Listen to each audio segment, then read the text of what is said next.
एक तरफ ईरान अपने supreme leader Ayatollah Ali Khamenei के फ्यूनरल का एक तरीके से पूरे देश में, पूरे ईरान में आयोजन कर रहा है, और ईरान क्या, ईरान से लेकर के इराक तक।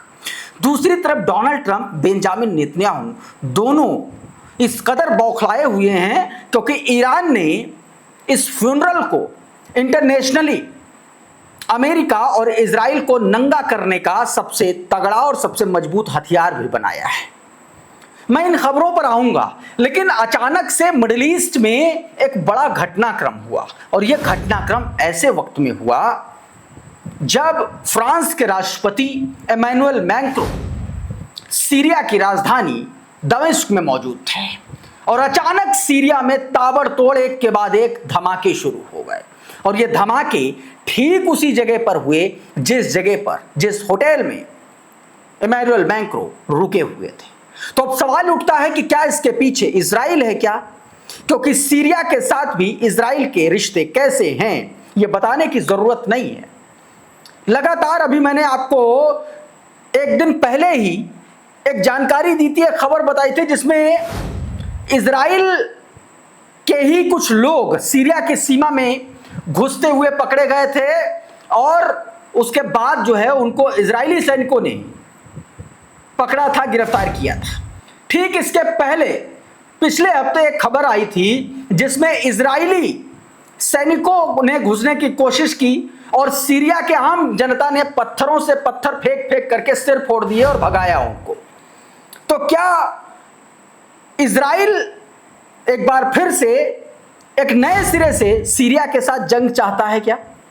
तो क्या आरोप इस हमले के पीछे भी इजराइल को लेकर लग रहे हैं, लेकिन अभी तक किसी की तरफ से कोई ऐसी पुष्टि नहीं है कि इन धमाकों के पीछे कौन था। लेकिन कयास और अटकलें सोशल मीडिया पर लग रही हैं। पूरी खबर मैं विस्तार से बताने जा रहा हूं, और भी बहुत सारी खबरें हैं आयतुल्लाह अली खामेनी के फ्यूनरल को लेकर के।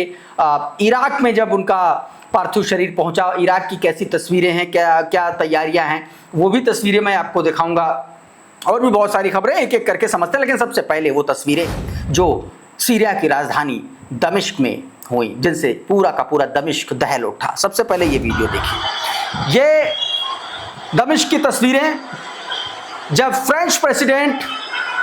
फ्रांसीसी प्रेसिडेंट इमैनुअल मैक्रों वहां पर विजिट करने आए, सीरियाई राष्ट्रपति अल-शरा से मुलाकात करने, और ये ठीक उसी तरह जो धुआं उठता हुआ आप देख रहे हैं, ये ठीक उसी होटल के पास धमाके के बाद का है जिस होटल में फ्रांसीसी राष्ट्रपति इमैनुअल मैक्रों जो है वो ठहरे हुए थे। क्रडल ने वीडियो शेयर किया, बताया गया कि explosion heard in Damascus coinciding with French President Macron's visit. According to the reports, the incident took place near the hotel where Macron is staying. ये बात बताई गई। कुछ और तस्वीरें देखिए हाथ से धमाके की, ये देखिए, ये उसी होटल के पास है और अचानक से धमाका हुआ। तो एक ये धमाका हुआ, जब धमाका हुआ ठीक उस वक्त की तस्वीर, और एक ये धमाका जिसमें कार पूरी तरीके से आग के हवाले हो गई, जल करके पूरी तरीके से खाक हो गई, ये उसकी तस्वीर। भगदड़ का माहौल, अफरा तफरी का माहौल आप साफ तौर पर देख सकते हैं इस वीडियो में। फायर ब्रिगेड के लोग मौके पर, वो गाड़ियां पहुंची हैं, मतलब धमाके के तुरंत बाद की ये तस्वीरें निकल के सामने आई हैं। वर्सोस न्यूज का हवाले से खबर, ये शुरुआती खबरों के मुताबिक मैं बता रहा हूं। इसमें बताया गया कि explosion near the Macron's hotel Damascus, Syria में डेमास्कस के जो सीरिया की राजधानी है, मैक्रों के होटल के पास से धमाका हुआ। Macron is on the state visit to Syria meeting with the al Julani से मुलाकात करने के लिए वो ऑफिशियल विजिट पर आए हुए थे।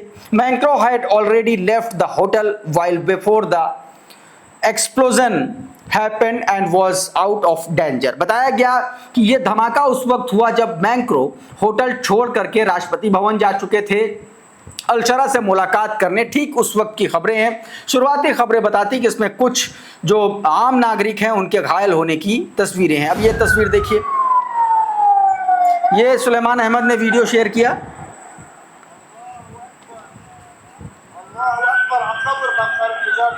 ये अपने आप में बड़ा एक, आप कह लीजिए कि एक बड़ा डेवलपमेंट है कि किसी यूरोपियन देश का राष्ट्रपति, राष्ट्राध्यक्ष ऑफिशियल विजिट पे सीरिया आता है, सालों के बाद कोई आता है इस तरीके से विजिट करने, और वहां पर इस तरीके के धमाका हो जाता है। तो ऐसा तो है नहीं कि ये कोई संयोग है, संयोग तो हो नहीं सकता, ऑब्वियस सी बात है ये प्रयोग है, क्योंकि बड़े बड़े लोगों के बीच, बड़े बड़े शहरों में बड़े बड़े लेवल के जो लोग होते हैं, जो बड़े बड़े राष्ट्राध्यक्ष होते हैं, उन पर या उनके आसपास जब इस तरीके की घटनाएं घटती हैं तो खबरें थोड़ा सा देर से और छन के वापस आती हैं कि इनके पीछे कौन था, मकसद क्या था। ये तो कुछ दिनों बाद पता चलेगा, धीरे धीरे खबरें आएंगी, लेकिन ये अपने आप में एक बड़ा डेवलपमेंट है। ऑस्टिन डिफेंडर ने एक वीडियो ये शेयर किया, आपकी स्क्रीन पर आप देखिए, ये उसी धमाके का वीडियो है, लेकिन इसमें जो उन्होंने दावा किया है उसका जिक्र मैं कर देता हूं। ये ट्वीट देखिए जरा, इसमें बताया गया कि सीरिया की राजधानी दमिश्क में कई विस्फोटक उपकरणों के धमाके हुए। धमाके फोर सीजन होटल, जो दमिश्क का होटल है जहां पर इमैनुअल मैक्रों ठहरे हुए थे, उसके पास हुए। बताया गया कि सीरिया के गृह मंत्रालय के अनुसार इन धमाकों में शुरुआत में 18 लोग घायल हुए हैं, जबकि किसी की मौत की सूचना नहीं मिली है। रिपोर्ट के अनुसार धमाकों के समय राष्ट्रपति मैक्रों होटल में मौजूद नहीं थे। उस समय वो प्रेसिडेंट पैलेस में सीरिया के राष्ट्रपति अहमद अल-शरा के साथ बैठक कर रहे थे। फिलहाल हमलों की जिम्मेदारी किसी संगठन ने नहीं ली है और सुरक्षा एजेंसियां मामले की जांच में जुटी हैं। घटना के बाद राजधानी दमिश्क में सुरक्षा व्यवस्था कड़ी कर दी गई है। ये जानकारी दोस्तों निकल के सामने आई है इस खबर से।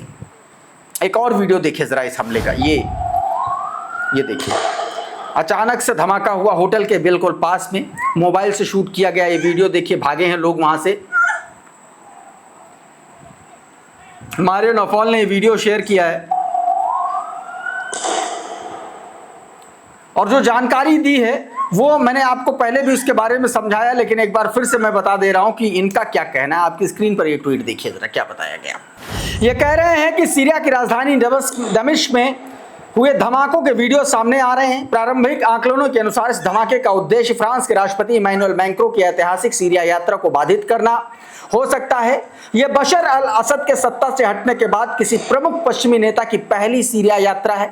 रिपोर्ट के अनुसार राष्ट्रपति मैक्रों पूरी तरह से सुरक्षित है और उनकी कूटनीतिक यात्रा पूर्व निर्धारित कार्यक्रम के अनुसार जारी है। हालांकि अभी तक अधिकारियों ने यह आधिकारिक रूप से पुष्टि नहीं की है कि धमाकों का उद्देश्य विशेष रूप से मैक्रों की यात्रा को निशाना बनाना था। मतलब अभी तक इसकी पुष्टि नहीं हो पाई है। ये जानकारी दोस्तों निकल के सामने आई है। उधर ये वीडियो भी निकल के सामने आया जिस वक्त धमाके हो रहे थे, उस वक्त अल-शरा के साथ मैक्रों मौजूद थे प्रेसिडेंट पैलेस में। ये उस वक्त की तस्वीरें हैं, आप साफ तौर पर देख सकते हैं। माफ कीजिएगा, प्रेसिडेंट पैलेस नहीं, ये सीरिया की मस्जिद है उमैयाद मस्जिद, वहां पर इन लोगों ने विजिट की है। क्लैश रिपोर्ट ने ये वीडियो अपने ट्विटर हैंडल से शेयर किया है। इस बीच इजराइल और अमेरिका को लेकर के तुर्की में बवाल मच गया है। आपको पता है कि नेटो की बैठक होनी है और डोनाल्ड ट्रंप इस वक्त टर्की में है। उससे पहले वहां पर विरोध के तौर पर बड़े बड़े होर्डिंग्स लगे हुए हैं। इन तस्वीरों को आप देखिए, इन तस्वीरों में साफ साफ लिखा हुआ है कि we don't want war criminals in our country. बताया जा रहा है कि तुर्की की एक पॉलिटिकल पार्टी ने इस तरीके के होर्डिंग्स शहर के उन रूट्स पर लगवाए हैं जिन रूट से जो है बड़े मतलब डोनाल्ड ट्रंप को आना था। ये देखिए एक और तस्वीर देखिए, false friend fake alliance, NATO को लेकर के निशाना साधा गया इसमें। अब जरा इस ट्वीट को देखिए, इसमें क्या जानकारी दी गई। बताया गया कि ट्रंप की यात्रा से पहले अंकारा में इस तरीके के पोस्टर्स लगाए गए, सीधे तौर पर विरोध में। बताया गया फ्री कॉज पार्टी है वहां की, उसने इन पोस्टर्स को चस्पा करवाया है पूरे शहर में दोस्तों। अब एक तस्वीर मैं दिखाता हूं आयतुल्लाह अली खामेनी के फ्यूनरल के दौरान की। सबसे पहले कोम की तस्वीरें आपको दिखाता हूं। ये देखिए, ये कोम सिटी का हेलीकॉप्टर शॉट। बताया जा रहा है कि 20 लाख लोग कोम में इकट्ठा हुए थे, सिर्फ कोम में इकट्ठा हुए थे। कोम आपको पता है कि ईरान की धार्मिक नगरी के तौर पर जाना जाता है। जंग के दौरान कोम पर भी पहला जो अटैक 28 फरवरी में हुआ था, उस अटैक में कोम पर भी एक के बाद एक कई धमाके हुए थे, अटैक किए गए थे। और अब वहां पर आयतुल्लाह अली खामेनी का ये पार्थिव शरीर ले जाया गया। ये एक प्रेस टीवी के हवाले से ये वीडियो देखिए, ये एरियल फुटेज है जमकरन मस्जिद जो कोम में मौजूद है उस दौरान की ये तस्वीरें। प्रेस टीवी ने ये वीडियो अपने ट्विटर हैंडल से शेयर किया है। और एक ये तस्वीर भी देख लीजिए, क्रडल ने ये वीडियो शेयर किया, देखिए जरा। इन वीडियोस को शेयर करते हुए कर्नल ने बताया that funeral procession for the late supreme leader Ali Khamenei has reached home, Qom पहुंचा।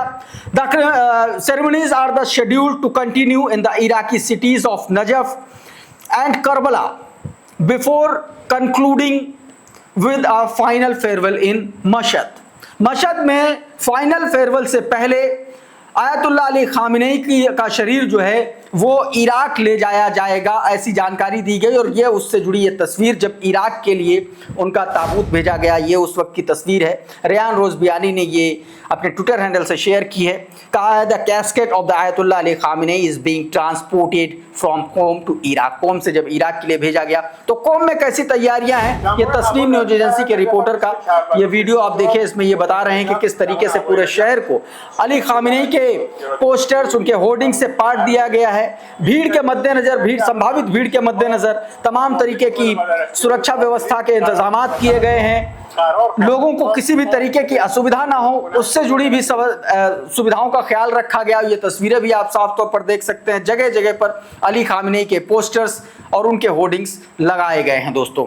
तो ये तस्वीरें अपने आप में बताती हैं कि आने वाले वक्त में किस तरीके से अली खामेनेई को लेकर के इराक में क्या कुछ होने वाला है। आज ये उसकी तस्वीरें हैं। एक और खबर दिखा देता हूं, ये स्ट्रेट ऑफ हॉर्मुज से जुड़ी हुई है। ड्रॉप साइट की इस खबर को देख लीजिए। इसमें बताया गया है कि the vessel struck near the Omani coast while existing the strait of Hormuz on July 6 has been identified as the al रकियात।